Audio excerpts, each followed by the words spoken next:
প্রয়াগরাজের ত্রিবেণী সঙ্গম জুড়ে রয়েছে হাজার হাজার মন্দির। তাদের মধ্যে অন্যতম হল নাগ বাসুকী মন্দির।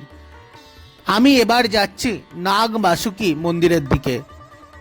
এই মন্দিরটি 18শো শতাব্দীতে মারাঠা রাজা শ্রীধর ভোসলে নির্মাণ করেছিলেন। পুরাণ অনুসারে সমুদ্র মন্থনের সময় নাগরাজ বাসুকীকে মন্দার পর্বতকে আবৃত করে রশি হিসাবে ব্যবহার করা হয়েছিল।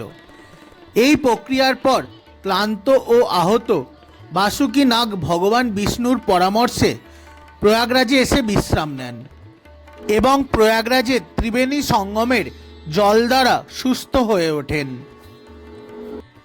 নাগরাজ বাসুকী তারপর প্রয়াগরাজ ছেড়ে যেতে চেয়েছিলেন। তখন ঋষি এবং দেবতারা তাকে অনুরোধ করেন প্রয়াগরাজের ত্রিবেণী সঙ্গমে থেকে যাওয়ার জন্যে। বাসুকী নাগ শর্ত সাপেক্ষে থেকে যান যে তীর্থযাত্রীরা যারা ত্রিবেণী সঙ্গমে স্নান করতে আসবেন তারা যেন অবশ্যই স্নানের পরে তাকে দর্শন করেন। নাগ পঞ্চমীতে তার বিশেষ পুজোও করা হয়।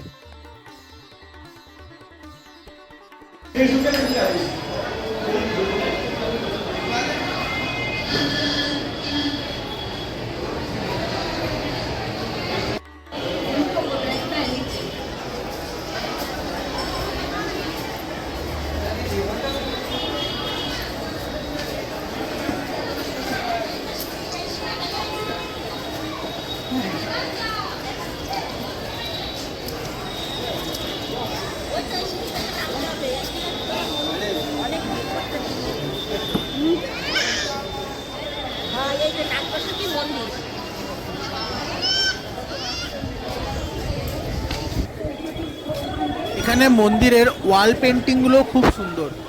পুরো মন্দির জুড়ে সমস্ত দেওয়ালে অনেক অনেক ভগবান শিব এবং বিষ্ণুর ছবি আঁকা রয়েছে।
ভারতে মাত্র কয়েকটি মন্দিরের মধ্যে এটি একটি যেখানে কাল সর্প দোষ নিরাময়ের জন্য বিশেষ পুজো অনুষ্ঠিত হয়। নাগপঞ্চমীতে এখানে লক্ষাধিক ভক্তের সমাগম হয়, বিশেষ পুজো ও মেলা অনুষ্ঠিত হয়।